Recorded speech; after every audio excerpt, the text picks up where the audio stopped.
నమస్తే welcome to mega debate నేను సిరాజ్ మొత్తం మీద భారతదేశంలో జరిగినటువంటి అత్యంత కిరాతకమైనటువంటి ఘటన మీద ఈ రోజు డిబేట్ చేసేటువంటి పరిస్థితి రావడం కొంతవరకు బాధాకరం భారతదేశం అభివృద్ధి చెందుతున్నటువంటి దేశం భారతదేశం ప్రగతిలో పురోగతి సాధిస్తున్నటువంటి దేశం భారతదేశం ప్రపంచానికి దిశానిర్దేశం చేస్తున్నటువంటి దేశం ఇది ఒకప్పుడు చెప్పుకోవడానికి మన పురాణాలు ఇతిహాసాల తర్వాత మనం గొప్పలు చెప్పుకోవడానికి యూజ్ అవుతున్నటువంటి పదాలు మాటలు కానీ ఇప్పుడు భారతదేశంలో హత్యలు అత్యాచారాలు ఘోరాలు నేరాలు పెరిగేటువంటి పరిస్థితి కనబడుతుంది ఈ కర్ణాటకలోని ధర్మస్థలి వ్యవహారం ఏదైతే ఉందో ఇప్పుడు ఆ వివాదాలు దాంట్లో ఉన్నటువంటి వాస్తవాలు దాంట్లో ఉన్నటువంటి జరిగినటువంటి వివాదాలు మొత్తం కూడా కళ్ళు చెమ్మగిల్లేటువంటి నిజాలను బయట పెట్టేటువంటి పరిస్థితి కనబడుతుంది ఇవి నిజాల వాస్తవాల లేదా కల్పితాల కేవలం కట్టుకథల ఇది ప్రస్తుతం భారతదేశం మొత్తం కూడా చర్చ జరుగుతున్నటువంటి పరిస్థితి కనబడుతుంది దాదాపు 1995 నుంచి 2014 వరకు 100కు పైగా మర్డర్స్ చేసి వాటన్నిటిని కూడా నేను పూడ్చిపెట్టాను ఈ రోజు వాళ్ళందరికీ సంబంధించినటువంటిది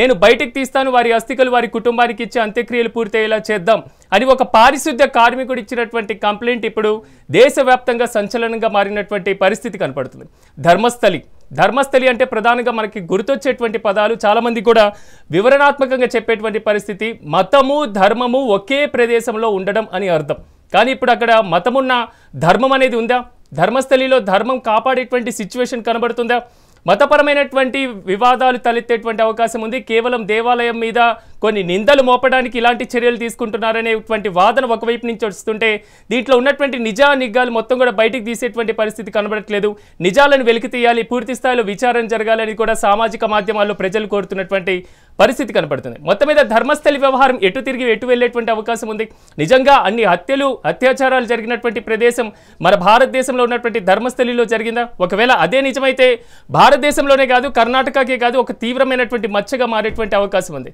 ఇదే అంశానికి సంబంధించి మనం మెగా డిబేట్ని ఈరోజు ప్రారంభిద్దాం నాతో పాటు డిబేట్లో పార్టిసిపేట్ చేస్తున్నారు ఉప్పాల లక్ష్మణ్ గారు సీనియర్ జర్నలిస్ట్ రాజకీయ విశ్లేషకులు అదేవిధంగా మదన్ మోహన్ గారు రాజకీయ విశ్లేషకులు ప్రముఖ న్యాయవాది రత్న గారు సామాజిక కార్యకర్త మహిళా కౌన్సిలర్ అదేవిధంగా అనూహ్య రెడ్డి గారు చిత్ర నిర్మాత అందరికీ నమస్కారం అండి ఎస్ రత్న గారు మీతోనే నేను ప్రారంభిస్తాను దేశవ్యాప్తంగా సంచలనం సృష్టించినటువంటి ఈ వ్యవహారం ఎలా చూడొచ్చు అంటారు నమస్తే అండి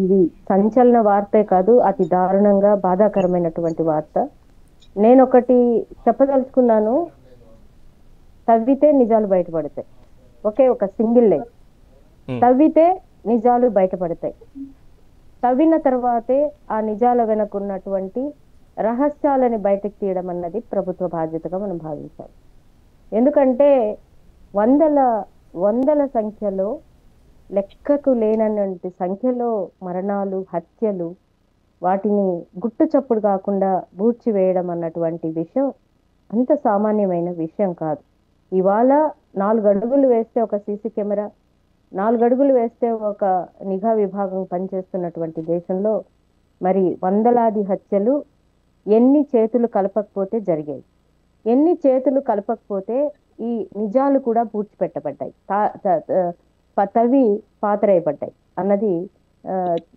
ప్రతి ఒక్కరం కూడా ప్రతి ఒక్క పౌరులుగా కూడా మనం సిగ్గుతో తలవంచుకోవాల్సినటువంటి అంశంగా ఇక్కడ భావిస్తోంది అయితే ఇప్పుడు కూడా ఈ రోజు బయటకు వచ్చిన నిజాలు బయటకు వెలుగు చూస్తున్నటువంటి ఈ క్రమంలో కూడా ఈ ప్రభుత్వ నిర్లక్ష్యం ఏంటి ఒక్కసారి రాష్ట్ర ప్రభుత్వం ఏం చెప్తుందంటే అత్యున్నతమైనటువంటి నిఘా విభాగమైనటువంటి సిట్కి మేము అప్పగించాము అని చెప్తున్నారు ఇప్పుడు మొదట ఈ నిజాల్ని వెలికి తీయడం అన్నటువంటి విషయం తవ్వకాల నుంచే స్టార్ట్ కావాలి కదా ఎందుకు స్టార్ట్ కావట్లేదు అసలు నార్కోటిక్ టెస్ట్లన్నీ మొదట చేయవలసిన అవసరం ఏముంది అసలు ఒక సాక్షిగా వచ్చిన వ్యక్తిని అప్రూవర్గా వచ్చిన వ్యక్తిని సాక్షిగా వచ్చిన వ్యక్తిని ఇంతగా ఇంటరాగేట్ చేయాల్సిన అవసరం ఎందుకు వచ్చింది ఈ విషయాలన్నీ అసలు నిజంగా అతని మీద ఇంటరాగేషన్ జరుగుతుందా అతని దగ్గర వచ్చినటువంటి ఆధారాలు సాక్ష్యాలు ఇవన్నీ కూడా నిజంగా పోలీస్ శాఖ చేతికొచ్చాయా ఆ విషయాలు నిజా నిర్ధారణకి ప్రజల వరకు వచ్చే అవకాశం ఉందా మరి ఈ లోపల జరుగుతున్నటువంటి విషయాలు ఏంటి అంటే కొంతవరకు మీడియా విభాగాలు పత్రికా విభాగాలు ముందుకొచ్చి ఈ అంశాలని ప్రతి గ్రామ స్థాయికి కూడా వెళ్ళే అంతగా బయటకు తీసుకురావడం వల్ల మాత్రమే ఈ ఉదంతం బయటకు వచ్చిందన్నది నా ఉద్దేశం అలా కాకుండా దాదాపుగా ఇంతకాలంగా 2070 1977లో జరిగిన సంఘటన నుంచి కూడా ఈ సంఘటనలన్నీ కూడా మూతవేయబడ్డాయి అంటే పూర్తి స్థాయిలో పూర్తి స్థాయిలో ప్రభుత్వాల హస్తం దీంట్లో ఉంది అన్నది నిర్ధారణగా ప్రజలు అర్థమైపోయింది. ప్రజలకు అర్థమయ్యాక జాండూస్కర్ చేసేది ఏమీ లేదు. ప్రజలు తమ నిర్దోషితత్వాన్ని నిరూపించుకోవడం తప్ప, ప్రభుత్వము తమ నిర్దోషితత్వాన్ని నిరూపించుకోవడం తప్ప ఇందులో వేరే రెండో ప్రశ్న లేదండి. అంటే యాక్చువల్గా ఇక్కడ కొన్ని కొన్ని ముఖ్యమైన సంఘటనలు చూస్తే, ఇక్కడ హత్య కాబట్టినటువంటి చాలా మంది శవాలని చెప్పాలి, చాలా చాలా శవాలు ఎక్కువ మోతాదులో ఎక్కువ స్త్రీలు ఉన్నారు, బాలికలు ఉన్నారు, పిల్లలు ఉన్నారు, పురుషులు ఉన్నారు. అంటే కేవలం అత్యాచారం హత్య వారి యొక్క ఉద్దేశం అయితే అందరూ కూడా ఇంక్లూడ్ అయ్యే అవకాశం తక్కువ. మరి మిగతా వాళ్ళు సాక్షులుగా మీరు చెప్పినటువంటి అంశాలే పూర్తి స్థాయిలో మనం కూడా డిస్కషన్ చేసేటువంటి ప్రయత్నం చేద్దాం. ఇది అతి సున్నితమైనటువంటి అంశమే కాదు, దేశవ్యాప్తంగా సంచలనంగా మారినటువంటి పరిస్థితి. మళ్ళీ నేను ఒకసారి ఉప్పాల్ లక్ష్మణ్ గారి దగ్గరికి వెళ్ళి మళ్ళీ మీ అభిప్రాయం తీసుకునేటువంటి ప్రయత్నం చేస్తాను. ఎస్ లక్ష్మణ్ గారు, దేశవ్యాప్తంగా సంచలనం సృష్టించింది. ఇన్ని సంవత్సరాల తర్వాత పారిశుద్ధ్య కార్మికుడు బయటికి రావాల్సినటువంటి అవసరం ఏంటి? ఒకవేళ వచ్చిన ఈ తంతు మొత్తం కూడా ఇంత నిదానంగా జరిగేటువంటి పరిస్థితి ఎందుకంటారు? అంటే సంఘటన జరిగిందని తెలిసిన తర్వాత ప్రభుత్వము సమగ్రంగా విచారణ జరపాల్సినటువంటి అవసరం అయితే ఉంది. ఇప్పుడు 100 కాదు, ఒకవేళ ఒక్కరు అలా జరిగినా కూడా, అంటే దారుణంగా హింసించి చంపి అక్కడ పాతిపెట్టి ఉన్నా కూడా కేసు ఒకటే. ఖచ్చితంగా ఆ ఒక్క కేసు అయినా దర్యాప్తు చేసి దాని సంగతి ఏదో నిగ్గు తేల్చాల్సిన అవసరం ఉంది. అయితే ఏంటంటే అది ఒక పుణ్యక్షేత్రము. సహజంగా మానవుల నైజం ఎలా ఉంటుంది అంటే, ఇప్పుడు మనం కాశీకి వెళ్తాం, అక్కడ రోజు 100ల కొద్దీ కాల్ చేస్తుంటారు శవాల్ని. అందరు ఏం భావిస్తారు, ఎక్కడెక్కడిచో ఫ్లైట్లలో కూడా తీసుకెళ్ళి అక్కడ మనం శవాన్ని కాలిస్తే పుణ్యం వస్తుంది, పుణ్యలోకాలకు పోతారు అనే ఒక విశ్వాసం. ఆ విశ్వాసంతో అక్కడ అవన్నీ కాలుస్తూ ఉంటారు. అలాగే అలాంటి విశ్వాసము చాలా కొన్ని చోట్ల నదుల వద్ద కానీ, దేవాలయాల సమీపంలో కానీ, శ్మశాన వాటికలు ఉన్నప్పుడు ఏమో అక్కడ తీసుకెళ్ళి పాతి పెడితే పుణ్యక్షేత్రాలకు పుణ్య లోకానికి వెళ్తారేమో అనే ఒక నమ్మకంతో కూడా కొంతమంది తీసుకొచ్చి పాతి పెట్టి ఉండొచ్చు. నేను పూర్తిగా దాన్నేమి నేను సమర్థించడం లేదు. విచారణ అనేది జరిగి తీరాలి, ఒక్కరికైనా జరిగి తీరాలన్నా. అందుకనే మరి అలా జరుగుతూ వచ్చాయా? ఎవరైతే అక్కడ కాపలా ఉంటూ అటెండర్ లాగా పనిచేస్తూ ఉన్నటువంటి వ్యక్తికి అనుమానాలు వచ్చి ఇవాళ పోలీసులకు చెప్పి పోలీసులు ఇంట్రాగేషన్ మొదలుపెట్టారు. సరే, అతను చెప్తున్న దాని ప్రకారము, పోలీసులు బయటికి ఇచ్చిన సమాచారం ప్రకారము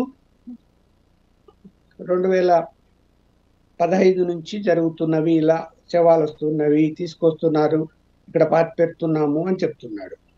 అంటే 9 సంవత్సరాలు. అంతకుముందు బీజేపీ కూటమి ప్రభుత్వం ఉంది, ఇప్పుడేమో కాంగ్రెస్ ప్రభుత్వం ఉంది. సో 2 ప్రభుత్వాలు బాధ్యత వహించాల్సి వస్తుంది. ఇప్పుడు మనం ఒక రాజకీయంగా కూడా మాట్లాడుకున్నా కూడా ఇద్దరి బాధ్యత ఉంది. ప్రత్యేకించి ఒక పుణ్యక్షేత్రములో అలాంటి సంఘటనలు జరిగి అలాంటి వాళ్ళని తీసుకొచ్చి అక్కడ పాతి పెట్టారు అంటే ముందు స్పందించాల్సింది బీజేపీ. వాళ్ళే చెప్తుంటారు కదా, మాది హిందూ ధర్మము మతము అని చెప్తారు. కాబట్టి మరి ఏం స్పందించారు, ఏం జరుగుతున్నది, ప్రభుత్వాన్ని ఏం నిలదీశారనేది చూడాలి. ఒకవేళ అదే జరిగి ఉంటే సరే, మామూలుగా చనిపోయిన తర్వాత తీసుకొచ్చి ఇక్కడ పాతి పెడితే పుణ్యం వస్తుందనుకోనో, కాల్చి వేస్తే పుణ్యం వస్తుందనో చాలా కేసుల్లో అతను చెప్పిన దాని ప్రకారం ఎక్కువ కాల్చేశారని చెప్తున్నాడు. అలాంటి పరిస్థితుల్లో ఏమైపోతుంది, ఆధారాలు దొరకనప్పుడు ఏంటి, డిఎన్ఏలు ఇవన్నీ చూశారు కదా. మన ఫ్లైట్ లో యాక్సిడెంట్ జరిగితే అహ్మదాబాద్ లో డిఎన్ఏలు కనిపెట్టడం చాలా మంది ఇప్పటికి కూడా ఐడెంటిఫై కాలే.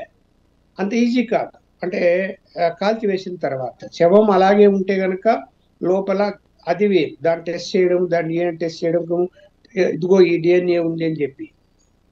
అన్నిటికీ మించి ఏంటంటే ఏదో అప్పటి నుంచి ఇప్పటి వరకు 100 మంది దాకా అనేటువంటి సమాచారం అతను చెప్తున్నట్టు పోలీసులు చెప్తున్నారు.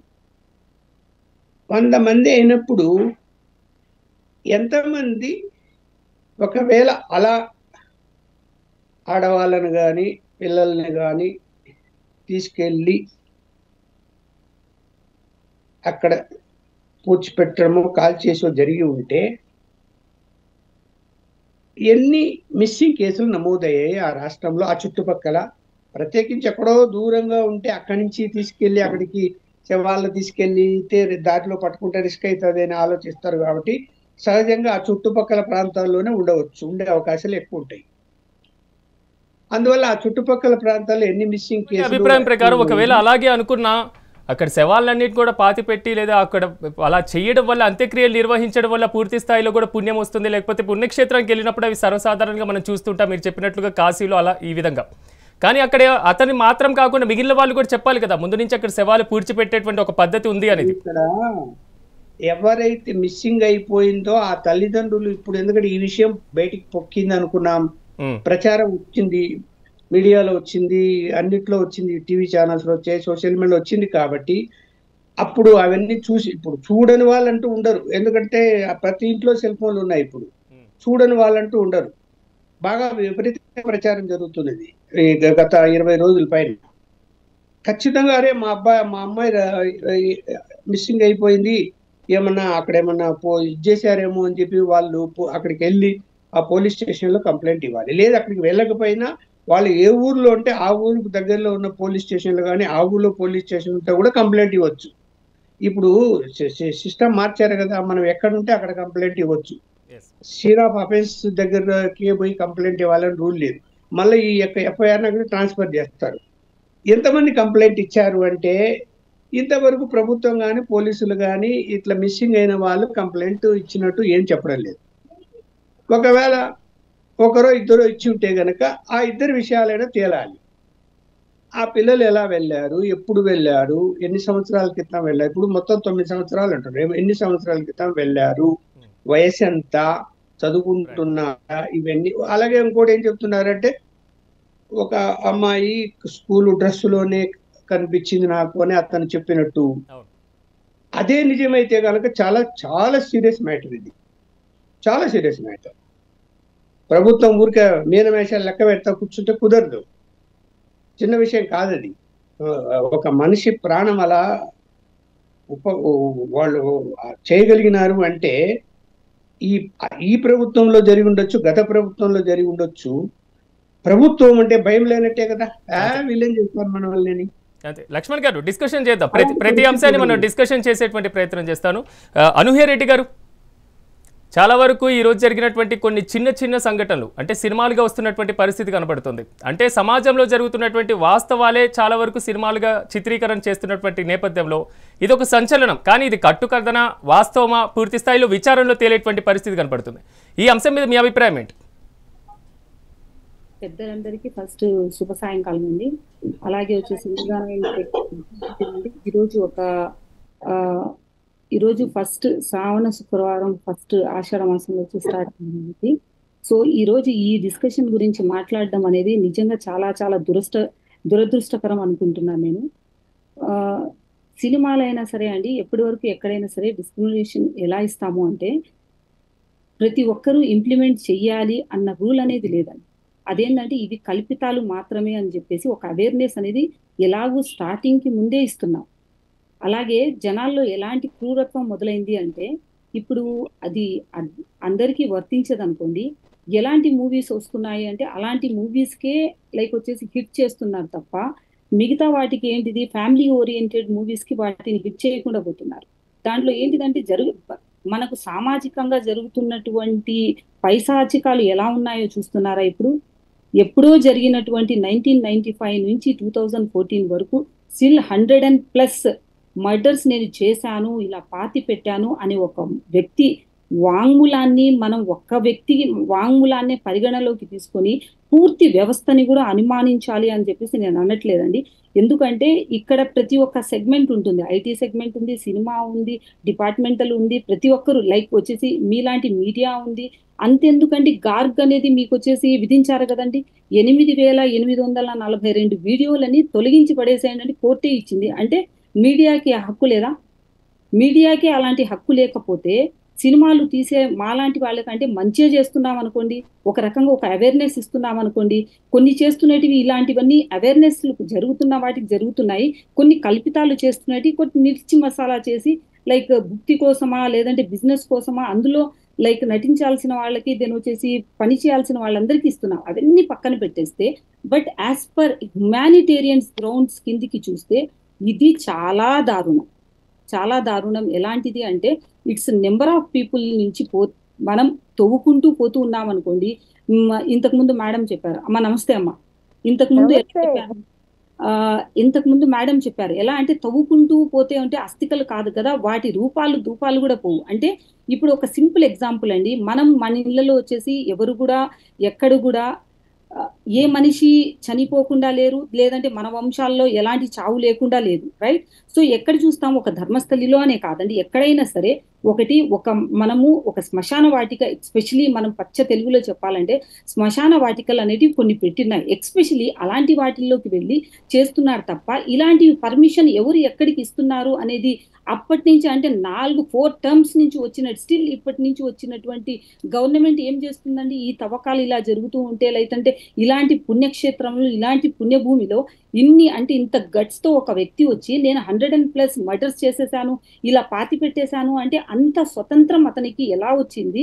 పోనీ అక్కడ చుట్టుపక్కల ఉన్నటువంటి, ఇంతకు ముందు సార్ కూడా చెప్పారు, సేమ్ నేను అడుగుతున్నాను, ఉన్నటువంటి ఎలాంటి వాళ్ళు అక్కడ మరుగైపోతున్నటువంటి కారణాలు కాదు కదా. అందరూ ఏంటిదంటే జనాలు ఉన్నటువంటి లైక్ రద్దీ ప్లేస్ అది, అలాంటి ప్లేస్లలో ఇలాంటి పాతి పెట్టేసేడాలు చంపేడాలు చేశారు అంటే దీన్ని ఎలా పరిగణలోకి తీసుకుంటారండి? నిజంగా దీనికి సిట్ వేశారండి. సిట్ వేస్తే అసలు సిట్ అనే దానికి అర్థం ఉందా? ఎందుకు స్టేట్ గవర్నమెంటే ఎందుకు స్పందించాలి? రాష్ట్రానికి తండ్రి వచ్చేసి సీఎం, ఎందుకు దేశానికి తండ్రి లాంటి సిబిఐ వాళ్ళని వేయొచ్చు కదా, సిట్ ఎందుకు వెళ్ళాలి? సిబిఐకి ఎందుకు ఆమోదించట్లేదు సిట్ అనే దానికి? నిజంగా నేను యాజ్ పర్ హ్యుమానిటేరియన్స్ గ్రౌండ్స్ చూస్తుంటే మేబీ నేను అంటే ఇప్పుడు నేను ఒక ప్రొడ్యూసర్ గా మాట్లాడుతున్నాను, నేను WHRPCలో ఉన్నానండి, like world human rights protection commission లో ఒక నేషనల్ జిఎస్ గా ఉన్నాను. యాజ్ పర్ హ్యుమానిటేరియన్స్ గ్రౌండ్స్ మాట్లాడితే ఇది టోటలీ వచ్చేసి ఇంజస్టిస్. ఎలా అంటే మీరు సిబిఐకి ఎందుకు అప్పగించట్లేదు, సిబిఐని మీరు ఎందుకు వెల్కమ్ చేయట్లేదు, సిట్ని ఎందుకు మీరు సమర్థిస్తున్నారు, దేనికని చెప్పేసి అంటే సో కాల్డ్ గవర్నమెంట్స్ ఎవరున్నారో వాళ్ళు వాళ్ళ ప్రాపగండ కోసమో లేదంటే ఇంకొక గవర్నమెంట్ అనుహరెడ్డి గారు, ఈ టైం పీరియడ్ లో అన్ని ప్రభుత్వాలు అక్కడ నడిపినటువంటి పరిస్థితి కూడా ఉంది. అదే చెప్తున్నానండి, 4 టైమ్స్ నుంచి ఇంతకు ముందు ఉన్న వాటికైనా సరే, ఇంతకు ముందు ఉన్న గవర్నమెంట్ అయినా సరే, ఇప్పుడున్న గవర్నమెంట్ అయినా సరే 4 టైమ్స్ అంటే 1995 నుంచి 2014 స్టిల్ అప్ టు నౌ అంటే అండి ఎన్ని గవర్నమెంట్స్, 20 ఏళ్లలో ఎన్ని గవర్నమెంట్స్ మారి ఉంటాయండి? 4 టైమ్స్. సో ఈ అన్ని గవర్నమెంట్స్ ఏం చేస్తున్నాయండి? ఇలాంటి వాటికి వెల్కమ్ చేయమని చెప్పారా? ఇలాంటి వాటికి వచ్చేసి సమర్థించమని చెప్తున్నారా? ఈ రోజు ఒక వ్యక్తి వచ్చేసి అంటే ఒక వ్యక్తికి ఎవరు కూడా ఎలాంటి బ్యాక్గ్రౌండ్ లేకుండానే తను ఎంకరేజ్ ఇట్లాంటి మర్డర్స్ నేను చేశాను, ఇలా పాతి పెట్టేశాను అంటే ఏ రకంగా, దేని కారణాలు ఏంటిది, నిజాలు ఏంటిది, ఎందుకు జరుగుతున్నట్టు ఇది? ఎస్ రత్న గారు, ఇక్కడ ఇంకో కీలకమైనటువంటి ప్రశ్న ఏంటంటే పారిశుద్ధ్య కార్మికుడు కంప్లైంట్ ఇవ్వడానికి వచ్చినటువంటి వారు కూడా నేరస్తుడే. తప్పు తను అంగీకారంతో చేసినా అంగీకరించకపోకుండా చేసినా అతను కూడా శిక్ష పడడానికి పూర్తి స్థాయిలో ప్రస్తుతం ఈ కేసులో అర్హమైనటువంటి పరిస్థితి కనబడుతుంది. ఒకవేళ అతను పబ్లిసిటీ కోసమే వస్తే పూర్తి స్థాయిలో ఫేస్తో సహా బాడీ మొత్తం క్లోజ్ చేసుకొని రావాల్సినటువంటి అవసరం ఉండదు. పబ్లిసిటీ కోసమే చేస్తే పూర్తి స్థాయిలో ఒక పుర్రెల్ని వాటన్నిటిని అస్థికల్ని తీసుకొని పోలీస్ స్టేషన్కి వచ్చేటువంటి సిచ్యువేషన్ ఉండదు. కాబట్టి తనకి శిక్ష పడుతుంది అని తెలిసి కూడా అతను కంప్లైంట్ ఇవ్వడానికి వచ్చారు. ఇతర మృతదేహాలు ఓపెన్ చేసి అన్ని ఎముకలతో సహా పూర్తి స్థాయిలో చూపించడానికి నేను సిద్ధంగా ఉన్నాడంటే దీంట్లో నిజాలు ఉంది అనేది మాత్రం ఇక్కడ క్లియర్గా కనబడుతుంది అని మీకు అనిపించట్లేదా? తప్పనిసరిగా అండి, మనము ఏ ఒక్క వ్యక్తిని నిజ నిర్ధారణ జరిగే వరకు నేరస్తుడు అనే ఒక పదాన్ని వాడడానికి లేదు. అయితే అతను అనుమానితుడు అని మాత్రం డెఫినెట్ గా చెప్తున్నాము. తర్వాత అతను బెదిరింపులకు లోనయ్యి నేను ఆ శవాలని పాతి పెట్టాను తప్ప నాకు మరొకటి తెలియదు, మొదట అవి అన్నోన్ బాడీస్ నువ్వు వెళ్ళి పాతి పెట్టంటే ఒక శానిటరీ వర్కర్ లాగా నేను పాతి పెట్టే పని చేశాను. కొద్ది రోజుల తర్వాత ఆ బాడీస్ ని నేను అనుమానించాను, వాటి మీద గాయాలు అత్యాచార గుర్తులు ఉన్నాయి కాబట్టి నేను భయపడ్డాను. నేను నిరాకరించినప్పుడు తీవ్రమైన ఒత్తిడిని తీవ్రమైన బెదిరింపుల్ని ఎదుర్కొన్న తర్వాత ఈ పనిని నేను చేసుకుంటూ వెళ్ళిపోవాల్సి వచ్చింది. నా కుటుంబానికి సంబంధించిన ఒక పాపని కూడా అత్యంత దారుణంగా హింసించి దాడి చేసినప్పుడు ఆ భయపడిపోయి చాలా బాధకు గురయ్యి నేను అక్కడి నుంచి ఆ ఉద్యోగం వదిలి వెళ్ళిపోయాను. వదిలి వెళ్ళిపోయిన తర్వాత కొద్ది రోజుల తర్వాత నా బాధ, నా తప్పు, నా నేరం, నా పాపం నన్ను వెంటాడింది.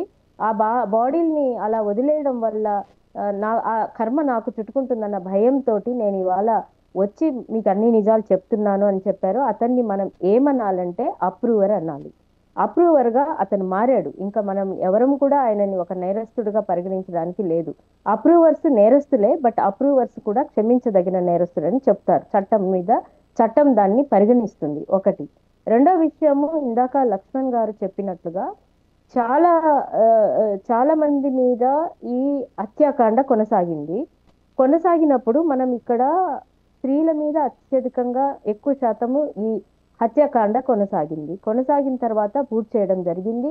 ఆ అత్యాచార దాడి కూడా అమానుషంగా దారుణంగా ఉన్నింది అనేది అతను చెప్తున్నటువంటి మాట. అది వాస్తవమా కాదా అన్నది మనం ఇప్పుడు చెప్పే స్థాయిలో లేము. అలాగా జరిగింది అంటే తక్కిన పురుషులు అంటే స్త్రీలను తీసుకునెళ్ళి సీరియల్ కిల్లర్స్ లాగా అత్యాచారం చేసుకుని చంపేస్తున్నారా అన్న కోణంలో మనం చూస్తే తక్కిన మగవాళ్ళని ఎందుకు చంపారు అంటే మేబీ వాళ్ళు సాక్షులుగా మారి ఉండొచ్చు, వాళ్ళు తిరుగుబాటు చేసి ఉండొచ్చు. లేదంటే ఇంకా అనుమానించదగిన విషయం ఏంటంటే అసలు హ్యూమన్ బాడీ థెఫ్టింగ్ లాంటి స్కామ్ చేశారా? ఇంతకు ముందు కూడా మనం కర్ణాటకలో అతిపెద్ద కిడ్నీ స్కామ్ ని కూడా మనం చూసాం. సో ఇలాగా అంటే ఇంతవరకు చూసినటువంటి శానిటరీ వర్కరు ఆయన అత్యాచారాలు జరిగినాయి, హత్యలు జరిగినాయి అని చెప్తున్నాడు తప్ప అతనికి లోపలున్న బాడీస్ ఏమన్నా థెఫ్ట్ జరిగిందా అన్నది అతను చెప్పగలిగే స్థితి అతనికి లేదు, చెప్పలేదు కూడా. అంటే మనం ఈ కోణంలో కూడా ఆలోచించాల్సిన అవసరం ఉన్నది. అలాగే ఆడవాళ్ళు దొరికారు, మరి ఆ థెఫ్ట్ చెయ్యాలి అంటే, బాడీ పార్ట్స్ థెఫ్ట్ చెయ్యాలి అంటే వాళ్లకు ఆడ బాడీ అన్నప్పుడు దాన్ని రేప్ కూడా చేసి ఆ నేరం కూడా చెయ్యొచ్చు అనేటువంటిది కూడా జరిగి ఉండవచ్చు. రెండో విషయం ఏంటిదంటే ఇప్పుడు ఆ ఆర్గనైజేషన్ వాళ్ళకి మీద ఇప్పటి వరకు ఆ పోలీస్ స్టేషన్ లో చాలా సార్లు కంప్లైంట్లు వెళ్ళినప్పుడు వాళ్ళు డెఫమేషన్ కూడా వేయొచ్చు. మా మీద ఎందుకు ఇలాంటి నేరారోపణలు చేస్తున్నారు, మా మీద మీరు కావలసినటువంటి ఇన్వెస్టిగేషన్ చేసుకోవచ్చు. ఇలాంటి గొప్ప గుడికి ఒక ధర్మస్థలకి ఇంత ఫేమస్ ఏమంటే ఆధ్యాత్మిక సెంటర్ కి ఇలాంటి బ్యాడ్ నేమ్ రావడం మాకు ఇష్టం లేదని వాళ్ళు ఎందుకు ముందుకు రాలేదు? వాళ్ళ మీద చాలా అభియోగాలు జరిగాయి. ఇందాక లక్ష్మణ్ గారు చెప్పారు మరి ఎందుకు చుట్టుపక్కల వాళ్ళు కంప్లైంట్ ఇవ్వలేదని. మనం చూస్తున్న కొన్ని ఇంటర్వ్యూస్ లో అర్థమవుతున్నది ఏంటంటే అసలు ఎఫ్ఐఆర్ ఫైల్ చేయకుండా అక్కడ ఉన్న వాళ్ళని తరిమి వేశారు. సౌజన్య కేసులో చాలా ఇప్పుడు వస్తున్నారు అనన్య భట్ కేసు 2003కి సంబంధించి ఇప్పుడు సుజాత భట్ బయటకు వచ్చారు. 2012 సౌజన్య కేసుకు సంబంధించినటువంటి వ్యవహారం దీనికి లింక్ పెడుతున్నారు. 2012లో సౌజన్య కేసు జరిగినప్పుడు పెద్ద ప్రొటెస్ట్ జరిగింది.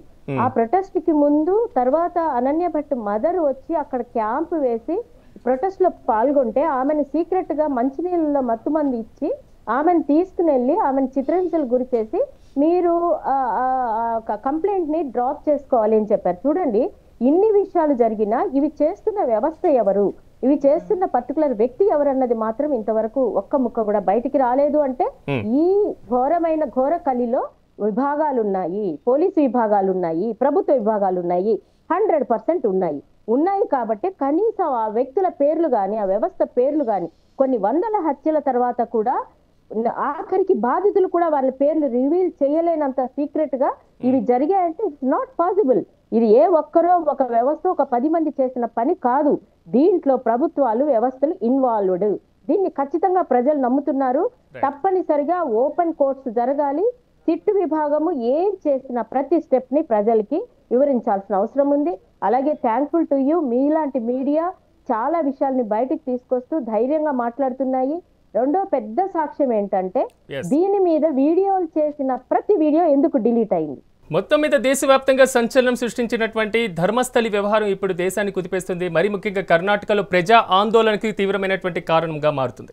ఈ నేపథ్యంలో ధర్మస్థలిలో నిజంగా అన్ని అత్యాచారాలు మారణకాండ జరిగిందా? పారిశుద్ధ్య కార్మికుడు ఇచ్చినటువంటి కంప్లైంట్ పోలీసులు వేగవంతం చేయకపోవడానికి కారణం ఏంటి? ఈ కేసు మొత్తం వ్యవహారం మరోవైపు ధర్మ సంస్థలు అదేవిధంగా మతపరమైనటువంటి ధార్మిక వ్యవస్థ మీద కూడా ప్రశ్నలు లేవనెత్తుతుందా? ఇదే అంశానికి సంబంధించి మనం మెగా డిబేట్ని కంటిన్యూ చేద్దాం.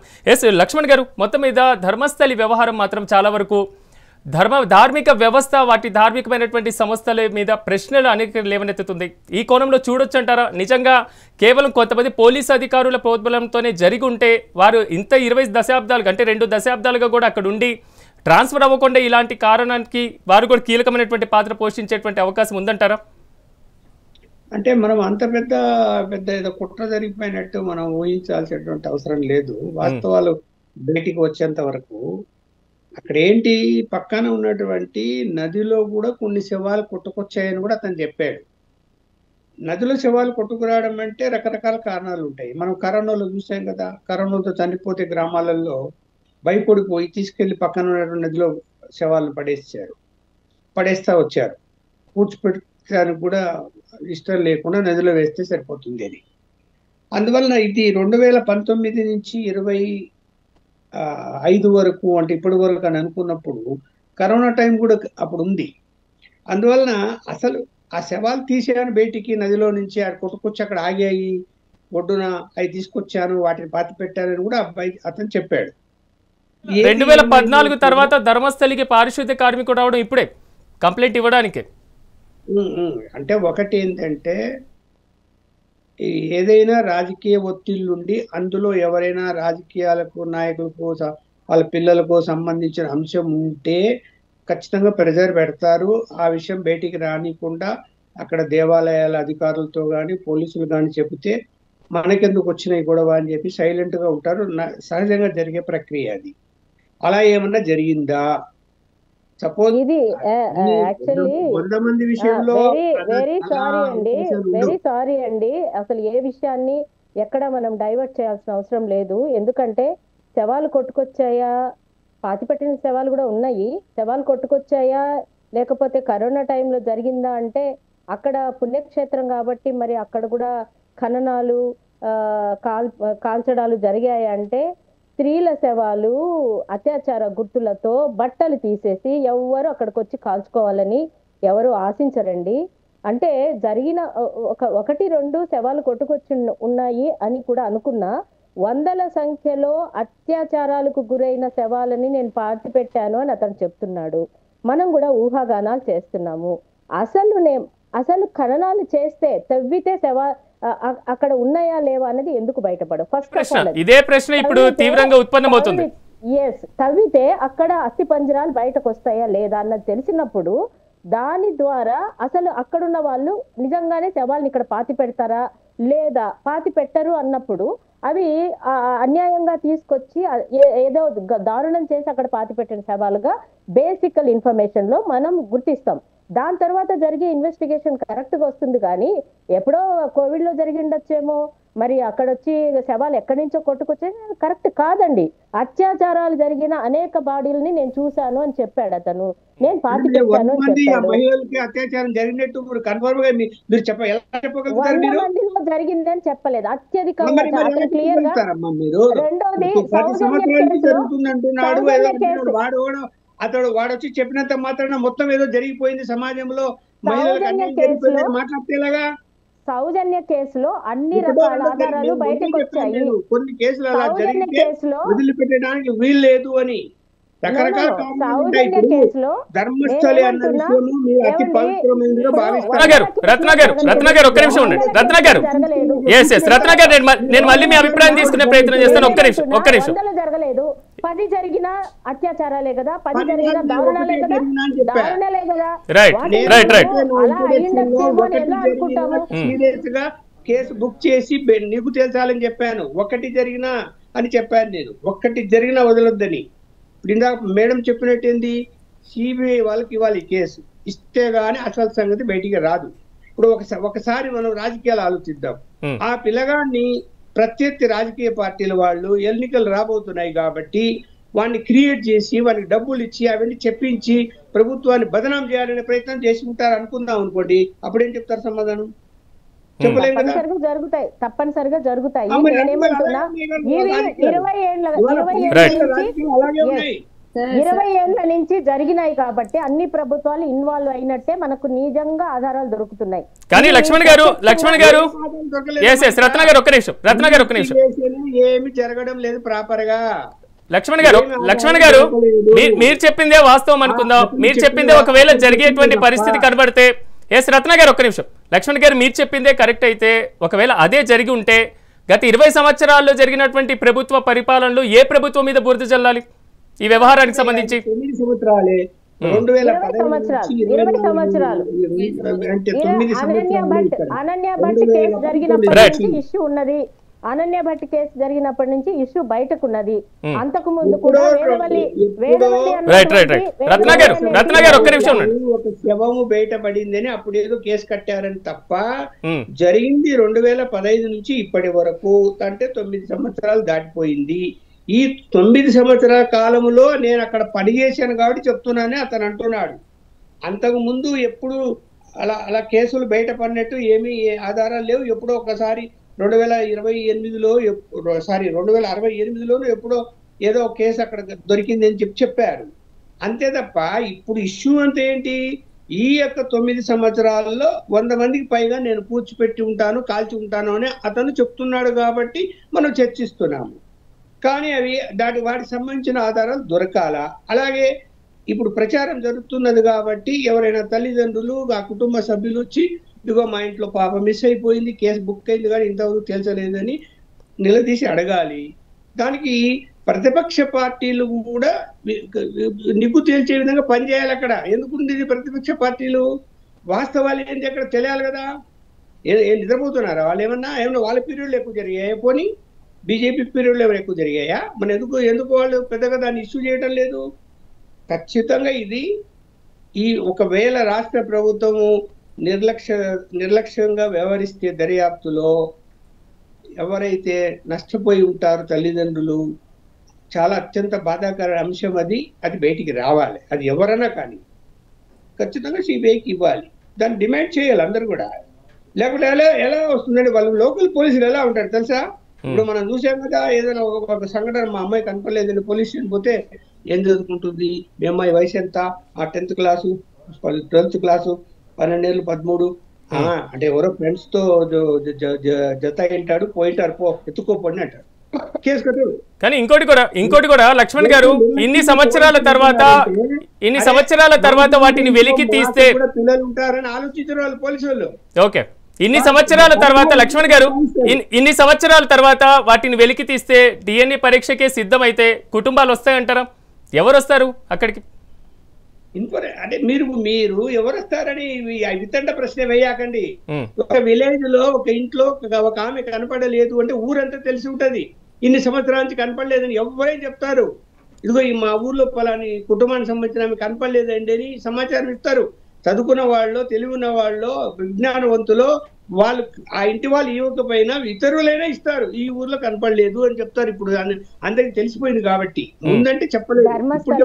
ధర్మస్థల హిస్టరీలో బిచ్చగాళ్ళని మాయం చేసి కొట్టి తరిమే వాళ్ళు అన్నది ఒక వార్త ఉన్నదండి.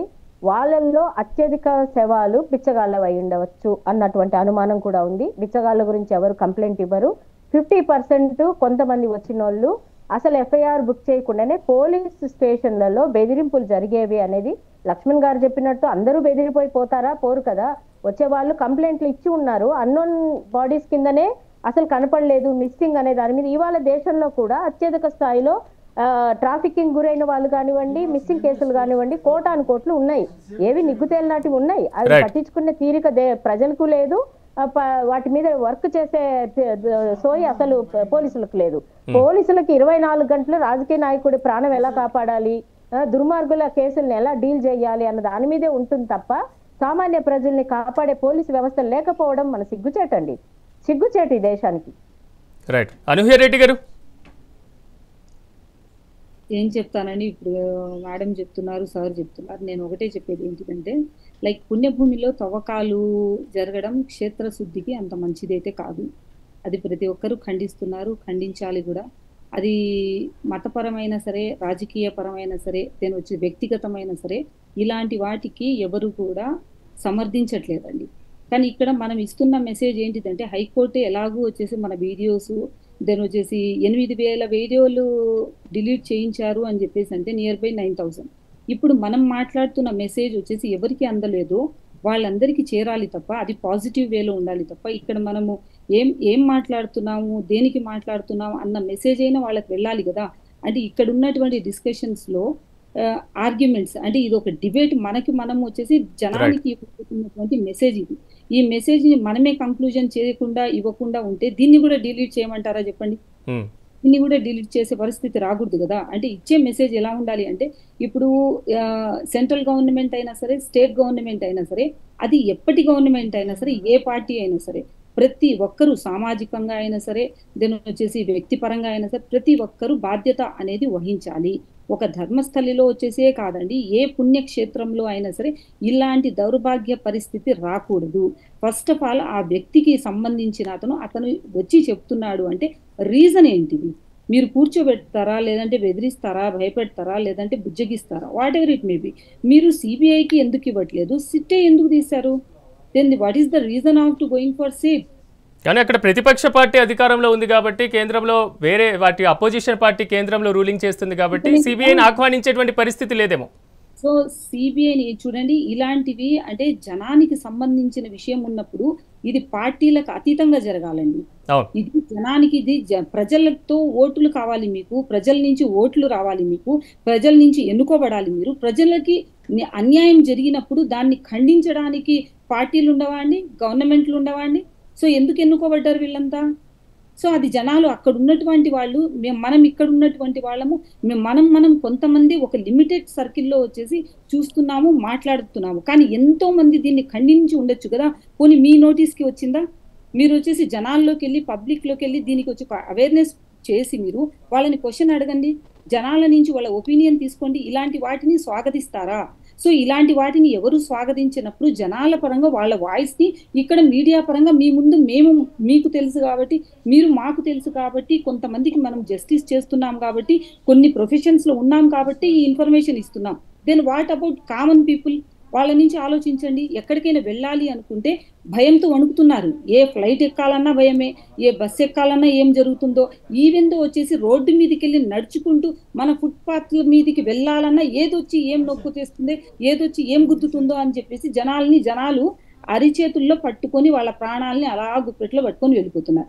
దానికి తగినట్లు ఇప్పుడు ఉన్నటువంటి రోగాలకు ఇప్పుడు ఏంటంటే ఈ టెన్షన్లతో ఉండేటి గుండెపోటులు కూడా వచ్చి అక్కడికక్కడే జనాలు పోతుండేది ఒక వ్యక్తి అయితే, మళ్ళీ అటువంటి భయాలు ఒక రకంగా, అంతే కదమ్మా. ఇప్పుడు అనూయ గారు 2 విషయాలు నేను కూడా ఒక విషయం చెప్తాను. 2 విషయాలు గట్టిగా చెప్పారు. ఒకటి, పుణ్యభూమిలో తవ్వకాలు జరగడం ప్రజలు ఆమోదించే విషయం కాదు అన్నది. అలాగే పుణ్యభూమిలో శవాలను పాతి పెట్టడం కూడా మనం ఆమోదించదగిన విషయం కాదు కదా. అదే మనకు అవి 2 కూడా ఇప్పుడు అనుమానము స్ప్రెడ్ అయినాక ఒక్క నిమిషం, పంజాగుట్టలో ఏదైనా ఒక జరిగింది అనుకోండి, అక్కడికి వెళ్ళి అంటే తరాలుగా వాళ్ళకు ఒక ఏంటిదంటే ఒక ఏరియా క్రియేట్ చేసేస్తుంటారు. జూబ్లీ హిల్స్, పంజాగుట్ట, ఈ ఏరియా, ఆ ఏరియా, మనకు చుట్టుపక్కల ఉన్న ఏరియాలంతా ధర్మస్థలి, అక్కడికి వెళ్ళిపోతారనమాట. అక్కడికి వెళ్ళినప్పుడు ఏం చేస్తారు, మనం వచ్చేసి మన వాళ్ళకి ఏదైనా మీరు తోవండి అంటే ఒప్పుకుంటారమ్మా? అలాంటి అంటే కొన్ని వాటికి మన హిందుత్వం అనేది కొన్ని వాటిని వచ్చి రిస్ట్రిక్ట్ పెట్టి ఉంది కాబట్టి అలా దెబ్బతీయవచ్చేమో అన్నాను. ఈ దేశంలో సారీ ఫర్ రివీలింగ్ యూ. కానీ అనూహ్య రెడ్డి గారు మీరు చెప్తున్నటువంటి మాట, ఎస్ రత్న గారు ఒక్క నిమిషం, అనూహ్య రెడ్డి గారు మీరు చెప్తున్నటువంటి పరిస్థితి కనపడితే దేవాలయం చుట్టుపక్కల ఉన్నటువంటి ప్రాంతం అంటున్నారు. ఆ ప్రాంతంలో నిజంగా అక్కడ అనాథ శవాలకు సంబంధించి కానివ్వండి, లేదా పుణ్యక్షేత్రానికి వచ్చి అక్కడ చనిపోయినటువంటి వారికి అంతిమ సంస్కారాలు నిర్వహిస్తే ఆ ప్రాంతం మొత్తం అలా ఉంది అని ఆ సంస్థ తరపున ఒక ప్రకటన రావచ్చు కదా. వారు కూడా మేము దేనికైనా సిద్ధం అని చెప్పొచ్చు కదా. ఫస్ట్ పాయింట్ అదే చెప్పాను. దానికి పర్మిషన్ ఇచ్చిన వాళ్ళు ఎవరు? దాన్ని వాళ్ళు ముందుకు రావాలి. అప్పుడు ఉన్నటువంటి ఎందుకంటే ప్రతి ఒక్కటి ఇప్పుడు మనకు 10 ఏళ్ల క్రితం కాదండి, మనకు 40 ఏళ్ల క్రితం నుంచి కూడా మనకు సిస్టమ్ అనేది అమెండెడ్ అయి ఉండాలి. ఆ సిస్టమ్ లో ప్రతి ఒక్కటి రికార్డెడ్ ఉంది కదా. సో దాన్ని ఆ స్థలానికి పర్మిషన్ ఇచ్చింది ఎవరు? ఇచ్చినప్పుడు వచ్చేసి ఇప్పుడు మన ఇక్కడ జస్ట్ లోకల్లోనే చూసుకుంటే ఒక శ్మశాన వాటికకి ఇక్కడ మనకే ఒక సెక్యూరిటీ అనేది ఉందండి. అలాంటిది అక్కడ ఒక సెక్యూరిటీ లేకుండా ఎలా చేస్తున్నారని? సో అదే కదా బయటికి తీయండి అని చెప్తున్నాను. నేను స్టార్టింగ్ లోనే చెప్తాను ఈ పాయింట్ మీకు. సో ఎలా ఉండేది ఏంటిదని రత్న గారు మాట్లాడండి. రెండు విషయాల్లో అంటే అనూహ్య గారు చెప్పిన రెండు విషయాల్లో ఒక పుణ్యక్షేత్రం మీద ఒక ఇమేజ్ డ్యామేజ్ అయ్యేలాగా, ప్రజల మనోభావాలు డ్యామేజ్ అయ్యేలాగా ఇలాంటి వ్యవహారాలు జరగడం అన్నది బాధాకరం, అందరూ బాధపడతాం. అలాగే దాని మీద ఒక అలిగేషన్ వచ్చినప్పుడు, ఒక మచ్చ పడినప్పుడు కూడా దాన్ని క్లియర్ చేసుకోవాల్సిన, అసలు చెప్పాలంటే ధర్మస్థల వాళ్ళే ఈ కేసు వేయాలి. ధర్మస్థల వాళ్ళు ఈ కేసు వేసి దీని విచారణ కోరుకోవాలి ఒకటి. అలాగా ఇంత పెద్ద ఎత్తున ఒక మానవ శరీరాలకు సంబంధించిన, అది వ్యాపారమా, అది హత్యాకాండనా, అది ఏంటి అన్నది జరుగుతున్నప్పుడు రాజ్యాంగ పరంగా అందరి మనోభావాలని, అన్ని విశ్వాసాలని పక్కకు పెట్టి ప్రభుత్వము ట్రాన్స్పరెంట్ గా పనిచేయాల్సిన అవసరం అక్కడ కనిపిస్తుంది. తప్పని పరిస్థితి ఎవరికైనా. అయితే రెండో విషయము, తర్వాత సిబిఐ కానివ్వండి, సిట్ కానివ్వండి, రెండు ప్రభుత్వాలకు సంబంధించినవే. అంటే ఇక్కడ 20 ఏళ్ల నుంచి జరుగుతున్నటువంటి ఈ దారుణాలు ఏవైతే ఉన్నాయో అని అనుమానాలు వచ్చినాయో, ఆ దారుణాలలో రెండు ప్రభుత్వాలు ఇన్వాల్వ్. సిట్కి వెళ్ళినా అక్కడికి కొలిక్కి తగులుకుంటది, సిబిఐకి వెళ్ళినా ఈ కొలిక్కి తగులుకుంటదండి. రెండు ప్రభుత్వాలు ఇన్వాల్వ్మెంట్ నీట్ గా బయటకు వచ్చేస్తుందండి. కానీ ఏ ప్రభుత్వాలు పని చేసినా చాలా ట్రాన్స్పరెంట్ గా పనిచేయాల్సిన అవసరం. ఇవాళ నేను ఓపెన్ గా మాట్లాడుతున్నా, ఓపెన్ గా చెప్తున్నా, చాలా మంది ఆర్థిక నేరాలు చేసిన వాళ్ళు, పార్లమెంటేరియన్స్ కానివ్వండి, ఎంపీలు కానివ్వండి, మరి రాజ్యసభ వాళ్ళు కానివ్వండి, అనేక నేరాలలో ఈడీ రైడ్లు జరిగినప్పుడంతా రూలింగ్ పార్టీలో దూరిపోతారండి. ఇప్పుడు కూడా బీజేపీలో దూరిపోయి ఉన్నారు. ఆ తర్వాత ఈడీ ఏం చేసిందండి, సిబిఐ ఏం చేసిందండి? ప్రభుత్వాలు ట్రాన్స్పరెంట్ గా పనిచేస్తున్నాయా? అసలు చెప్పాలంటే మీడియా పరంగా చెప్పకూడదు, కానీ సుప్రీంకోర్టు తీర్పుల్ని కూడా మనం ప్రశ్నించే స్థితికి మనము దిగజారిపోయాం. అలాంటి స్థితులు ఇక్కడ వచ్చాయి. కాబట్టి ఒకే సంస్థ కరెక్ట్ గా పనిచేస్తుంది అన్నది కాదు, ప్రజల వైపు ఉద్యమం లాగా ఇది తప్పు జరుగుతున్నది, దారుణం జరుగుతున్నది, ఇవాళ మీరుండొచ్చు రేపు మేముండొచ్చు అన్నటువంటి ఒక భావన డెవలప్ అయింది. కాబట్టి మనం ఇన్వెస్టిగేషన్ ని ట్రాన్స్పరెంట్ గా కోరుకోవాలి. కోరుకున్న తర్వాత ప్రభుత్వాల మెడలు వంచాలి, మెడలు వంచి నిజమైన న్యాయం జరిగేలాగా చేయాలి. ఇప్పుడు బాధితులు బయటకు వచ్చారు కదా, మేబీ రేపు ఇంకొక 10-20 మంది బాధితులు బయటకు వస్తారు. అప్పుడు మా విశ్వాసాలు దెబ్బతీయక అమ్మ అని అడగలేం కదా, వాళ్ళ కడుపు కోతలు కదా. కాబట్టి ఆ ధర్మస్థల విశ్వాసాలని కాపాడుకోవాల్సిన ధర్మము మనకున్నది.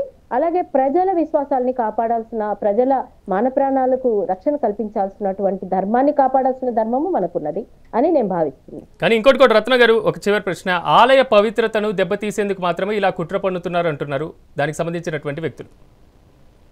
కావచ్చండి. ఇప్పుడు కుట్రలు సహజంగా రాజకీయాల మధ్య జరుగుతాయి తప్పనిసరిగా. అంతవరకు చాలా కామ్గా జరిగిపోయి సాధారణంగా జరిగిపోయేటివన్నీ పార్టీలు ఎవరైతే ఉన్నారో, రూలింగ్ పార్టీలో జరిగితే ప్రతిపక్షాల వైపు జరిగితే రూలింగ్ పార్టీ వాళ్ళు గొంతేసుకుని అరుస్తారండి. కానీ చట్టం అనేది ఒకటి ఉంటది, రాజ్యాంగబద్ధమైన హక్కుల రక్షణ అనేది ఒకటి ఉంటది. కాబట్టి ప్రజల వైపు నుంచి, మీలాంటి మీడియా వైపు నుంచి గట్టి ప్రశ్నలు, గట్టిగా ఒక యాజిటేషన్ స్టార్ట్ అయినప్పుడు తప్పనిసరిగా అవి జరగాలి. మతపరమైన కుట్రలు జరిగి ఉంటే ఇంత ఈజీగా జరగవండి. 1-2 హత్యలు జరుగుతాయి, కానీ ఇంత దారుణమైనటివి వాటిని ఎలిగేట్ చేయడం అంతే ఈజీ కాదు. ధర్మస్థలే రేపు డెఫమేషన్ వేస్తుంది. ఎవ్వరు వాళ్ళని అలిగేట్ చేసిన, వాళ్ళు మీడియాలో కూర్చుని మీరు ఎవరు అలిగేట్ చేసినా డెఫమేషన్ వేయొచ్చండి. ఎందుకంటే అది వాళ్ళ పరువు ప్రతిష్టలకి, ధర్మానికి, మత ధర్మానికి సంబంధించిన విషయం కాబట్టి వాళ్ళని వదిలిపెట్టద్దు, వాళ్ళు కూడా వెయ్యాలి. కాకపోతే నిజాలు నిగ్గు తీర్చాలి. ఈ కేసు అసలు ధర్మస్థల వాళ్ళే వెయ్యాలి అన్నది నా ఉద్దేశం. ధర్మస్థల వాళ్ళే మమ్మల్ని డిఫైమ్ చేస్తున్నారు, మా మతం మీద దాడి చేస్తున్నారని వాళ్ళని కేసు వేయమనండి, నిజాలు నిగ్గు తెల్చమనండి, మంచిదే కదా. దారుణానికి గురైన వాళ్ళంతా హిందూ స్త్రీలే కదా, హిందూ మత స్త్రీలే కదండి. మేమంతా హిందూ మత స్త్రీలమే కదా. మా లాంటి వాళ్ళకే అన్యాయాలు జరిగాయి కాబట్టి ఆ ధర్మాన్ని కాపాడాల్సినటువంటి అవసరం ఆ మత ధర్మ సంస్థ వాళ్ళకి ఉన్నదండి. రైట్. లక్ష్మణ్ గారు, ఇది సిట్ నుంచి సిబిఐకి వెళ్తేనే పులి స్టాప్ పడుతుందంటారా ఈ కేసుకు సంబంధించి? ఇప్పుడు దర్యాప్తు సంస్థలు సిన్సియర్ గా చేస్తే ఏమైనా ఒకటే. కాకపోతే ఏంటి అంటే రాష్ట్ర ప్రభుత్వము దర్యాప్తు సంస్థ అధికారంలో ఉన్నటువంటి పార్టీకి అనుకూలంగా ఉంటది అని మనం అనుకుంటాము. అలాగే ఏదైనా అందులో ఏమైనా వాళ్ళకు సంబంధించిన అంశాలు బయటపడితే దాన్ని ఇంకా నొక్కి పెట్టే అవకాశం ఉంటది. కానీ సిబిఐకి మనం ఇచ్చాము అనుకోండి కేసు, ఇక్కడ ఎక్కువ వివరాలు బయటకు వచ్చే అవకాశాలు ఉంటాయి. ఎందుకంటే వాళ్ళ యొక్క టెక్నాలజీ, వాళ్ళ యొక్క ఆపరేషన్ డిఫరెంట్ గా ఉంటది, వీళ్ళ ఆపరేషన్ డిఫరెంట్. వీళ్ళది ఏంటంటే మొరటగా ఉంటది, ఏంటి ప్రతి విషయం బయటికి చెప్పేస్తుంటారు సిట్ వాళ్ళు. సిబిఐ నుంచి అంత సులభంగా బయటికి రాదు ఇష్యూ, అంత సులభంగా బయటికి వచ్చేకొద్ది ఏమైపోతాయంటే వీడియోలు తయారవుతాయి. ఇప్పుడు ఎందుకని వీడియోలను తొలగించారు, మంచి పని చేశారు అది. లేకపోతే ఏమవుతుంది అంటే అక్కడ ఉన్నటువంటి ఆ యొక్క పవిత్ర స్థలానికి అపవిత్రత అది అసలు తేలకుండానే అది అపవిత్ర స్థలంగా ముద్రపడిపోతే భక్తులు ఎలా ఆలోచిస్తారు? ఇప్పుడు మనము భక్తుల వైపు నుంచి కూడా ఆలోచించాలి కదా, ఎవరి సెంటిమెంట్ వాళ్ళకు ఉంటుంది, కాదని ఎవరు అనరు. నిజంగా తప్పు జరిగింటే బయటికి రావాలా, శిక్ష పడాల్సిందే, ఎవరు కాదంటారు. ఏమి లేకపోయినా కూడా అది వాడేదో చెప్పాడని చెప్పి విపరీతంగా అన్ని ట్రోల్ చేస్తూ ఎవరు పడితే వాళ్ళు ఇష్టం చేయడం మాట్లాడేసి వీడియోలను పెట్టేస్తే అది రేపు దర్యాప్తు కూడా అడ్డంకి అవుతాయి ఆ వీడియోలు. అలా అలా అలా వచ్చినట్టువి వాళ్ళు చూస్తున్నాం కదా. సోషల్ మీడియాలో బతుకున్న మనిషికే దండ వేసి వాడు చచ్చిపోయాడని పెడుతున్నారు. పొద్దున్న రాత్రి చూసి చచ్చిపోయింది, పొద్దున బాగున్నాడు, ఇప్పుడు చచ్చిపోయింటని మనం పొద్దున్నే కంగారు పడిపోయి ఎంక్వైరీ చేసుకోవాలి. లేదే వాడు బతిక ఉన్నాడు, దొంగ పెట్టారంట. ఏం చెప్పాలి చెప్పండి? ఎంత దారుణం అంటే బ్రతుకున్న మనిషికి చనిపోయినట్టు క్రియేట్ చేసేసి పెట్టేస్తున్నారు. ఎవరు విఐపీలు, మళ్ళా పెద్ద పెద్ద సినిమా యాక్టర్లు వాళ్ళను రకరకాల వాళ్ళని బాగా ఐడెంటిఫై అయిన వాళ్ళని ఏం చెప్పాలి చెప్పండి? ఎంత దిగజారిపోయింది మీడియా వ్యవస్థ, సోషల్ మీడియా వ్యవస్థ అంత దిగజారిపోయింది. ఎందుకంటే దాని చట్టం లేదు. సుప్రీంకోర్టు ఏమో ఫ్రీడమ్ ఉంది, ఆర్టికల్ 19(1)A ప్రకారం ఎవరికైనా స్వేచ్ఛ ఉంది అని చెప్తుంది. మళ్ళీ ఇప్పుడు ఏంది, కంట్రోల్ ఉండాలా అంటుంది. ఏం కంట్రోల్ ఉంది? ఇక్కడ పచ్చబద్దాలు క్రియేట్ చేసి పెడుతున్నారు, మాట్లాడుతున్నారు రాజకీయ కారణాలు. Sorry to interrupt you. Main stream media అమ్ముడు పోయిన మాట వాస్తవం. గవర్నమెంట్లకి yes I can allegate అండి, I can allegate main stream media. Yeah and ఇప్పుడు సపోజ్ మనకి వెస్ట్ బెంగాల్లో డాక్టర్ కేసు తీసుకుంటే మొత్తం మీడియా పోలీసింగ్ వ్యవస్థ 3 కుమ్మక్కైనటువంటి ఆ పరిస్థితుల్లో సోషల్ మీడియా వల్లే వాస్తవాలు బయటకు వచ్చాయి. వాస్తవం రత్న గారు మీరు చెప్పింది వాస్తవం. కొంతవరకు అక్కడ ఉన్నటువంటి లోకల్ ఛానల్స్ అలాంటి ఎఫెక్ట్ చూపించేటువంటి అవకాశం ఉందేమో తెలియదు, కానీ మేము మెగా9 మాత్రం ఈ అంశానికి సంబంధించినటువంటి పూర్తి అంశాలను నిజానిగ్గాలు తేల్చే వరకు కూడా వదిలేటువంటి ప్రసక్తి లేదు. ఇలాంటి చర్చా కార్యక్రమాలకైనా మేము సిద్ధంగా ఉన్నాం. బయటకు తీసుకొచ్చిన తర్వాతే ఇన్వెస్టిగేషన్ మోడలే మారిపోయింది. ఆ 3 కుమ్మక్కైన ఆ కేసులలో అతి దారుణ, అక్కడ ఒక అమ్మాయి మర్డర్ కేసు కాదది, అది అనేక నేరాల పుట్ట. అది ఆ కాలేజ్ అన్నది అనేక నేరాల పుట్ట. ఒక వ్యవస్థ తప్పు చేస్తున్నప్పుడు, వ్యవస్థలు కుమ్మక్కైనప్పుడు ప్రజలు వాయిస్ ఇవ్వక తప్పదు. లక్ష్మణ్ గారు అన్నట్టు ప్రతి నీతిని, ప్రతి ఆర్టికల్ ని దుర్మార్గులు వాడతారు, మంచి వాళ్ళు వాడతారు. దుర్మార్గులు వాడుతున్నారు కదా అని మంచి విషయాన్ని మనము సోషల్ మీడియా మీదే బ్యాన్ పెట్టాలనేది కరెక్ట్ కాదండి. సోషల్ మీడియా ఈజ్ ప్రజల వాయిస్ అయింది. ఈ రోజుల్లో ప్రజల వాయిస్ అయినప్పుడు కనీసం ప్రశ్నలన్నా లేవనెత్తితే ఇన్వెస్టిగేషన్ మోడల్ అయినా కొంచెం గట్టిగా జరుగుతుందని ప్రజలు భావిస్తున్నాం. లక్ష్మణ్ గారు, రెచ్చగొట్టే విధంగా ఉండేటువంటి వీడియోలను డిలీట్ చేయడంలో తప్పలేదనేది నా అభిప్రాయం. అందులో వాస్తవాలు ఉన్నా ఫేక్ ఉన్నా పక్కన పెట్టేయండి. లక్ష్మణ్ గారు, నా ఓన్ క్వశ్చన్ ఒకటి, నా ప్రధానమైనటువంటి ప్రశ్న ఒకటి, ఒకవేళ ఇది వాస్తవాలే ఉంటే ఇంతమంది భావ వ్యక్తీకరణ స్వేచ్ఛ కూడా హరించినట్లు అవదా? ఉన్నట్లయితే ఊహించ కాదు, రేపు పొద్దున అలా జరిగిందని నిజాలు తేలితే పొద్దున్న నుంచి రాత్రి 24 గంటలు సోషల్ మీడియాలో తిట్టచ్చు. ముందుగా మనం ఎలా ఊహించి సమాజాన్ని ఒక కలుషితం చేసే విధంగా మాట్లాడేస్తాం, ఏమో ధర్మస్థలి అంటే ఇట్లాంటిదేమో అనేటువంటి పేరు తీసుకొస్తాం. ఆ తప్పు కదా. ఒకవేళ రేపు తేలకపోతే కాదు కదా, తేలిన తర్వాత మాట్లాడొచ్చు. తేలక ముందే ఉండొచ్చు అంటే దర్యాప్తు చేస్తున్నారు కదా. ఇప్పుడు దర్యాప్తు చేయకుండా, ఇప్పుడు మీ బెంగాల్ విషయం ఏంటంటే దర్యాప్తు చేయకుండా మూసిపెట్టారు. సోషల్ మీడియాలో ఆ వీడియోలు రావటం వల్ల దర్యాప్తు చేశారు. అట్లా ఉంటే ఓకే, అవి బయట ఇప్పుడు అయిపోయింది, దర్యాప్తు స్టార్ట్ అయిపోయింది. సిట్ చేయాలా, అతన్ని పట్టుకున్నారు, అరెస్ట్ చేశారు, అతన్ని ఇంటరాగేట్ చేస్తున్నారు, ముందుకు వెళ్తున్నారు. కాకపోతే ఏమైనా పొలిటికల్ ప్రెజర్ ఉండి సక్రమంగా చెయ్యరేమో అని మనం అనుకుంటున్నాం. అలా సక్రమంగా చేయలేని పరిస్థితి వస్తే కోర్టు అయినా ఇన్వాల్వ్ కావచ్చు, సుమోటిగా సిబిఐకి అప్పగించవచ్చు. కోర్టు కూడా కాదండి, ఇంత పెద్ద ఇష్యూను ఒక పుణ్యస్థలంలో అలా జరుగుతుంటే ఆ యొక్క పుణ్యస్థలాన్ని కూడా చెడపేరు వస్తుంది కాబట్టి నీకు తెలిసాలి కదా. తెలిసాలి అంటే కోర్టు కూడా, హైకోర్టు సుమోటివ్ తీసుకొని సిబిఐకి ఇచ్చేయచ్చు. దానికి ఏం కేసు ఎవరు సిబిఐకి గవర్నమెంటే పంపాలని రూల్ ఏం లేదు. సిబిఐను సుమోటోగా తీసుకోవచ్చు మీరు చెప్పినట్టు లక్ష్మణ్ గారు. హైకోర్టు సుప్రీంకోర్టుకి అధికారం ఉన్నాయి, తీసుకోవచ్చు. అనూహ్య రెడ్డి గారు, నేను చెప్పేది ఏంటిదంటే అండి, ఫస్ట్ ఆఫ్ ఆల్ మానవ హక్కుల ఉల్లంఘనకి అంతరాయం జరగకుండా అక్కడ ఉన్నటువంటి అంటే లైక్ హిందూ పరిరక్షణ సంఘాలు ఏమున్నాయో ప్రతి ఒక్కరూ సహకరించి ఇవి ఇప్పుడు జరిగినటువంటి ఇన్సిడెంట్ ఏదుందో అక్కడ ధర్మస్థలి మీద అలాంటి మచ్చ రాకుండా ప్రతి ఒక్కరు ఇప్పుడు మన వాళ్ళు పెద్దవాళ్ళు ఎట్లా మాట్లాడారో దానికి కూడా ప్రతి ఒక్కరు స్పందించి ముందుకి తీసుకెళ్ళి ఇప్పుడు నిజాలు ఎలా ఉన్నాయో అంటే like what is truth, what is false, what is like వచ్చేసి argument, what is that injustice. ఈ ఆర్గ్యుమెంట్స్ కి, డిబేట్స్ కి, ఇంజస్టిస్ కి, జస్టిస్ కి మధ్యలో వాళ్ళు ఇప్పటి వరకు కూడా ముందుకు రావట్లేదు. అంటే దేనికి రావట్లేదు అనేది ఇప్పటి వరకు తేలలేదండి. ఇక్కడ మనము క్లియర్ గా క్లారిటీగా ఇప్పటి వరకు మన ఊహాగానాల్లోనే ప్రతి ఒక్కటి చెప్పుకుంటున్నాం. అంటే ఏంటిది, బయట ఉన్నటువంటి జనాలని అంటే we are not into practical way, just logic గా ఏం చేస్తున్నాం అంటే ఇది అనేది ఊహించుకొని చెప్పగలుగుతున్నాం తప్ప క్లియర్ గా క్లారిటీగా లైక్ క్రిస్టల్ క్లియర్ గా ఉన్నటువంటి మనిషి అక్కడ ఎవరు ఉన్నాడో సో కాల్డ్ లైక్ వచ్చేసి ఇప్పుడు అతను వచ్చేసి ఒక వైట్ కాలర్ పర్సన్. సో అతను వచ్చి ఇక్కడ మనకు చెప్పడం అనేది ఎంతవరకు కరెక్ట్, దాన్ని కూడా మనం నమ్మిచ్చేసి ఒక ధర్మస్థలి మీద అంటే ఇట్లాంటి హిందుత్వం మీద ఉన్నటువంటి ఒక అంత పెద్ద సంస్థ మీదకి మనం ఎలిగేషన్స్ లోకి తీసుకెళ్లలేము. డిలీట్ చేసిన వీడియోస్ ని ముందుకి అంటే అవేర్నెస్ ఇచ్చిన కొన్ని వాటిని, ఇన్ఫర్మేషన్ ఇచ్చిన వాటిని కోర్టుని కూడా వచ్చేసి మేమే సమర్థించలేకపోతున్నాము. మీడియా పరంగా ఆ స్వతంత్రం లేకుండా పోతుంది. అంటే ఇప్పుడు మేము మాట్లాడిన మాటకి కూడా ఒక స్వతంత్రం ఉంది, ఒక విలువ ఉంది, లేదంటే దీన్ని కూడా పరిగణలోకి తీసుకుంటారు అనేంత వరకు మీరు ఊహించుకుంటున్నారా? లైక్ ఇట్స్ మై లైక్ వచ్చేసి క్వశ్చన్ అనమాట. ఎలా అంటే మనము ఎంతవరకు చేస్తున్నామంటే లైక్ జస్టిస్ కావాలని కోరుకుంటున్నాం. మీ ప్యానెల్లో ఉన్న ప్రతి ఒక్కరు కోరుకునేది ఏంటంటే జస్టిస్.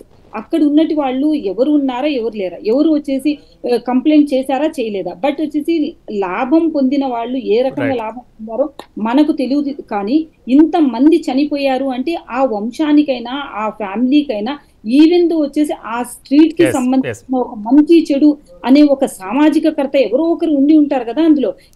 అనూహ్య రెడ్డి గారు, మీరు చెప్పినట్లుగా చాలా వరకు ఎలాంటి పరిస్థితి ఉంది అక్కడ అనేటువంటి అంశం కూడా కొంతవరకు ఉత్కంఠ రేపుతుంది. మొత్తం మీద దీనికి సంబంధించినటువంటి వ్యవహారం మాత్రం కొంతవరకు క్లిష్టమైనటువంటి నేపథ్యంలో ధర్మస్థలంలో జరిగినటువంటి నిజాలు వాస్తవాలు అయితే పారిశుద్ధ కార్మికుడు చెప్పినటువంటి వ్యక్తిగతమైనటువంటి అభిప్రాయం అక్కడ నిజంగా ఉండేటువంటి సిచ్యువేషన్ ఉందా, అతను కొన్ని ఆధారాలతో పాటు ఫోటోలు తీసుకురావడం కొంతవరకు కూడా కొంత ఆధారాన్ని తను చెప్పినటువంటి వాణిని బలపరుస్తున్నాయి. గతంలో మిస్ అయినటువంటి అనూహ్య కేసు కానివ్వండి, లేకపోతే సౌజన్య కేసు, ఇలాంటి కేసెస్ కూడా కొంతవరకు దీనికి లింక్ అవుతున్నటువంటి పరిస్థితి. మొత్తం మీద అక్కడి ప్రభుత్వం కానివ్వండి, కేంద్ర ప్రభుత్వ చొరవతో కానివ్వండి ఈ కేసును పరిగణలోకి తీసుకొని పూర్తి స్థాయిలో పటిష్టంగా నిష్పక్షపాతంగా విచారణ జరిపినప్పుడు మాత్రమే దీంట్లో నిజాలు వెలుగులోకి వస్తాయి. అత్యంత పవిత్రమైనటువంటి మంజునాథ స్వామి దేవాలయంలో ఇలాంటి ఘటన జరిగింది అనేది మాత్రం చాలా వరకు భక్తుల్లో కూడా కొంతవరకు కలవరపడుతున్నటువంటి పరిస్థితి. నిజాలు నిగ్గు తెలిసినప్పుడు నిజాలన్నీ వెలికి వచ్చినప్పుడు మాత్రమే పూర్తి స్థాయిలో ఉండేటువంటి అవకాశం ఉంది. ఈ రోజు నాతో పాటు మెగా డిబేట్లో పార్టిసిపేట్ చేసినటువంటి లక్ష్మణ్ గారికి, రత్న గారికి, అదేవిధంగా అనూహ్య రెడ్డి గారికి మరొకసారి కృతజ్ఞతలు తెలియజేస్తూ ఇది వాటి మెగా డిబేట్. రేపటి డిబేట్లో మళ్ళీ కలుద్దాం. చూస్తూనే ఉండండి మెగా9 టీవీ.